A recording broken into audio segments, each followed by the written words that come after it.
Movie చూసేటప్పుడు wow! What a wife! ఇలాంటి wife కావాలిరా బాబు!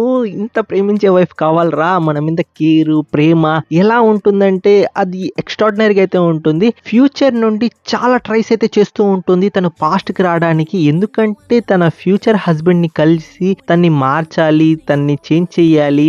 ఎందుకంటే తను లైఫ్ లాంగ్ తనతో ఉండాలి అనే ఒక కాన్సెప్ట్‌తో అయితే ఈ మూవీ అయితే ఉంటుంది. చాలా క్యూట్‌గా అయితే ఉంటుంది. తను చేసిన ట్రైస్ మొత్తం అయితే ఫెయిల్ అవుతూనే ఉంటాయి. ప్రతిసారి తను మళ్ళీ వచ్చేసి పాస్ట్‌కి వస్తూనే ఉంటుంది. మీరే ఊహించుకోండి, ప్రతిసారి మీకు వచ్చిన సారల్లా నేను నీ వైఫ్ అంటే మీరు నమ్మేస్తారా? సో తనని కన్విన్స్ చేయాలి. అవునురా నేనే నీ వైఫు, ఇలా తాగకరా చచ్చిపోతావురా, నువ్వు లేకపోతే నేను ఉండలేనురా, నీకోసమేరా ఇన్ని కష్టపడి నేను వచ్చానురా అని ప్రతిసారి కన్విన్స్ చేయాలి. జరిగిన సీనే మళ్ళీ రిపీట్ అవుతూనే ఉంటుంది. దాన్ని మళ్ళీ మనకు ఎగ్జిక్యూషన్‌లో చాలా బాగా అయితే చూపించారు. మూవీ నేమ్ వచ్చేసి 'sorry a wife from the future'. Movie వచ్చేసి ఎలాంటి పరిస్థితుల్లో మిస్ అయితే చేయకండి. ఒక వండర్‌ఫుల్ జెమ్ మూవీ అన్నమాట.